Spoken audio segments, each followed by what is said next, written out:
تراویح میں نا جو ہر 4 رکعت کے بعد ہم وہ پڑھتے ہیں، جیسے تراویح کی دعا سبحان ذی الملک والملکوت سبحان ذی العزت والعظمت والہیبت والقدرت والکبریاء والجبروت سبحان الملک الحی الذی لا ینام ولا یموت سبحان قدوس ربنا رب الملائکۃ والروح اللہم اجرنا من النار یا مجیر یا مجیر یا مجیر۔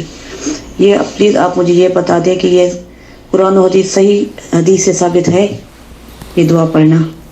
بسم اللہ الرحمن الرحیم نحمدہ ونصلی علی رسولہ الکریم اما بعد۔ سوال آپ نے سن لیا ہے، تراویح کے تعلق سے سوال کیا جا رہا ہے۔ ہمارے سماج میں جہاں بہت ساری اچھائیاں موجود ہیں وہاں بہت سی ایسی عادات بھی خود بخود جنم لے چکی ہیں جسے ہم دین کا حصہ سمجھ بیٹھے ہیں۔ بہن یہ جاننا چاہ رہی ہے کیا ہر 4 رکعت کے بعد جو تراویح میں دعائیں کی جاتی ہیں، دعا آپ نے سن لی ہے، لمبی چوڑی ماشاءاللہ سے بہن کو دعا بھی یاد ہے، وہ پڑھی جا سکتی ہے یا نہیں؟ یہی سوال پوچھا جا رہا ہے شیخ عبدالعزیز بن باز مفتی مملکت سعودی عرب سے۔ ان کی محفل میں آپ کو لے کر چلتا ہوں۔ سوڈان سے سوال آیا ہے مفتی مملکت سعودی عرب کے پاس۔ سماحة الشيخ، البعض من الناس يدعون بعد كل ركعتين من صلاة التراويح بهذه الصيغة: نسأل الله الهدى والرضا والعفو عما مضى۔ تراویح کے بعد یہ دعا پڑھی جاتی ہے اور بہت سے لوگ 2 رکعت کے بعد پڑھتے ہیں اور بہت سے لوگ 4 رکعت کے بعد پڑھتے ہیں۔ ما لها اصل، ليس لها اصل، ما لها اصل، ليس لها الاصل۔ شیخ ابن باز رحمۃ اللہ علیہ نے سنتے ہی اس کو کہہ دیا ہے کہ اس کی کوئی اصل نہیں ہے، یہ بیس لیس ہے۔ اس دعا کو اللہ کے رسول صلی اللہ علیہ وسلم سے یہ ثابت نہیں ہے، نہ صحابہ پڑھا کرتے۔ ہر 4 رکعت کے بعد یہ دعا پڑھی جاتی ہے، اس کی کوئی دلیل ہے؟ میں آپ کو لے کر چلتا ہوں ڈاکٹر خالد المصلح کی جانب، وہ اس سلسلے میں کیا رہنمائی فرما رہے ہیں۔ النبی صلی اللہ علیہ وسلم اعطانا قانونا، اللہ کے رسول صلی اللہ علیہ وسلم نے ایک قانون ہمیں بتایا ہے، اس قانون کو آپ ذہن نشین فرما لیجئے۔ قاعدة نحكم بها على جميع اعمالنا، ہم اس قاعدے کو، اس کسوٹی پر ہر نیک اور اچھے اعمال کو پرکھیں گے۔ وهو ما رواه البخاري ومسلم في صحيحيهما، اللہ کے رسول صلی اللہ علیہ وسلم کی یہ حدیث بخاری اور مسلم کی متفق علیہ حدیث ہے۔ حدیث عائشہ رضی اللہ عنہا، حضرت عائشہ رضی اللہ تعالی عنہ روایت کرتی ہیں ان النبي صلی اللہ علیہ وسلم قال، اللہ کے رسول صلی اللہ علیہ وسلم نے فرمایا من احدث في امرنا هذا ما ليس منه فهو رد۔ من احدث فی امرنا، ہمارے اس دین میں اگر کوئی شخص کسی نئی چیز کا اضافہ کرتا ہے وهذا يشمل، فهو رد، تو وہ قابل قبول نہیں ہے، مردود ہے۔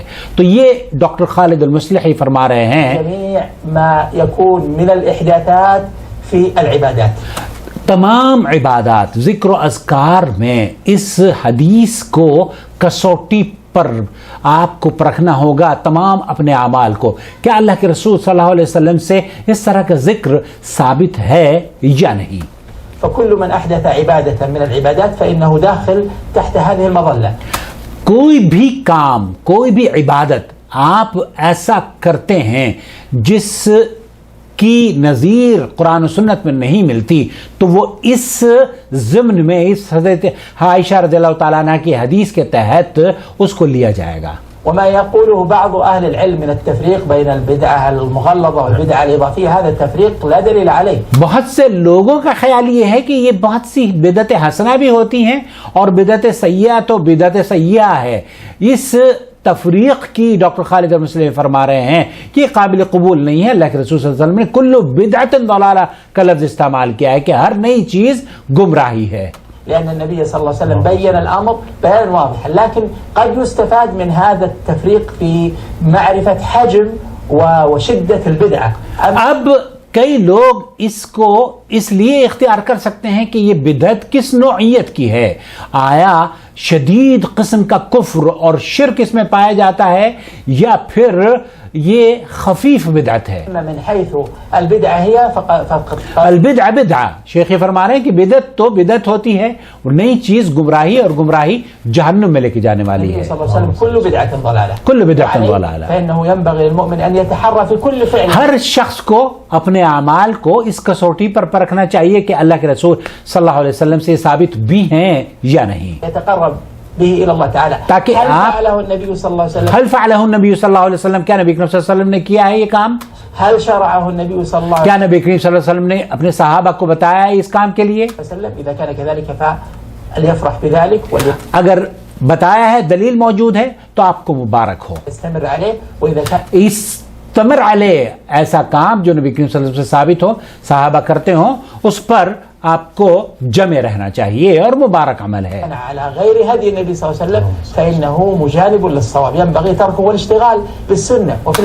اگر نبی کریم صلی اللہ علیہ وسلم کی حدیث میں یا صحابہ کی حیات طیبہ میں اس بات کا ثبوت نہیں ملتا تو اس کو چھوڑنے میں ہی عافیت ہے. اشتغال بالسنة غنية وكفاية. آپ سنت کو اختیار کرنے میں ہی آپ کے لیے خیر اور بھلائی ہے. في الأعمال العبادية التي شرعها الله لنا وشرعها لنا نبينا صلى الله عليه وسلم ما يكفينا عن أن نصرف أوقاتنا في أمور محدودة. ہمارے لیے وہ کافی ہے جو اللہ اور اس کے رسول صلی اللہ علیہ وسلم نے عبادات کے طریقے بیان کیے ہیں، وہ تمام کے تمام محدثین نے ہمیں نقل بھی کر دیے ہیں، اور جنت کی رسائی تک کے لیے وہ ہمارے لیے کافی و شافی ہیں. التسابيح الجماعية، التسابیح، یہ جو تراویح میں بعض لوگ جماعت کے ساتھ پڑھتے ہیں، بعض لوگ ہر تراویح کے بعد الگ الگ پڑھتے ہیں، بعض لوگ 4 رکعت کے بعد پڑھتے ہیں. نوع إحداث نوع احداث، یہ ایک نیا چیز ہے، یہ ایک نیا ذکر ہے، ایک نیا طریقہ ہے. كان يقول بعض الناس ان هذا للتمييز بين الاربع والاربع او بين الصلاه. نقول التمييز لا يسلك فيه مسلك. بہت سے لوگ یہ کہتے ہیں کہ یہ تمیز یا اس میں فرق ڈالنے کے لیے ہم اس کو پڑھتے ہیں. تو شیخ فرما رہے ہیں کہ یہ تمیز آپ کو کس نے بتائی؟ کیا نبی کریم صلی اللہ علیہ وسلم جو شریعت لے کر آئے تھے انہوں نے یہ بتائی؟ نہیں. تو آپ کون ہوتے ہیں بتانے والے؟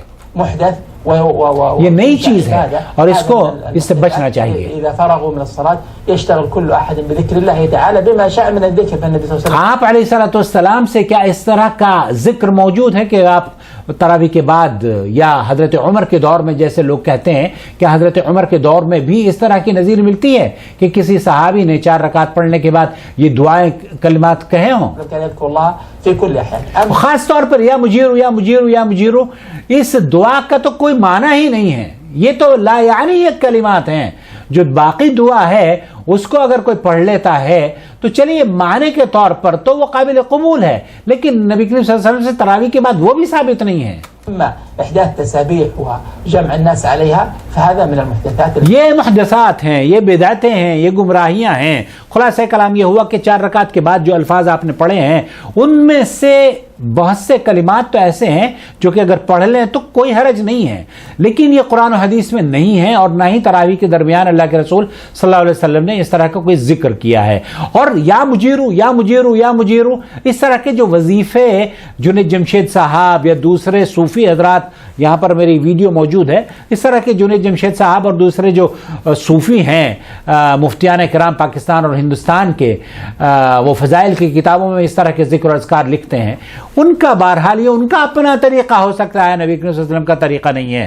اور آپ اگر اس کسوٹی کو اپنا لیں گے تو ہر یا مجیرو کو یا ملک العزیز کو یا قدوسن یا سبوحن یا نہ جانے کون کون سے کلمات ہم لوگ پڑھتے ہیں، ان کلمات کو حضرت عائشہ رضی اللہ تعالی عنہ کی جو حدیث بیان کی ہے صحیح بخاری اور مسلم کی، اس پر پرکھ لیجئے. اگر اللہ اور اس کے رسول صلی اللہ علیہ وسلم سے یہ ثابت ہو تو قابل مبارکباد ہے، اور اگر ثابت نہیں ہے تو مردود ہیں مردود ہیں مردود ہیں. ہم نہیں کہہ رہے، اللہ کے رسول صلی اللہ علیہ وسلم نے فرمایا من عمل عملا لیس علیہ امرنا فہو رد.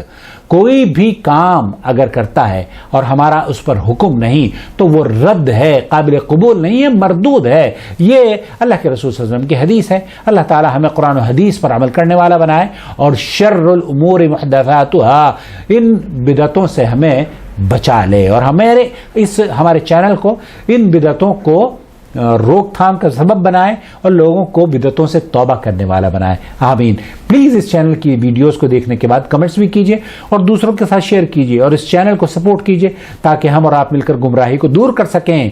جوائن ممبرشپ کے دروازے گوگل نے آپ کے لیے کھول دیے ہیں. اگر آپ چاہتے ہیں کہ رمضان المبارک میں اس چینل کو فروغ دیں اور اس چینل کی آواز بنے تو جوائن ممبرشپ کے ذریعے ہمیں سپورٹ. اسمائل سنت ہے، مسکرائیے، مسکرانا سنت ہے. والسلام علیکم ورحمۃ اللہ وبرکاتہ. شهر رمضان الذي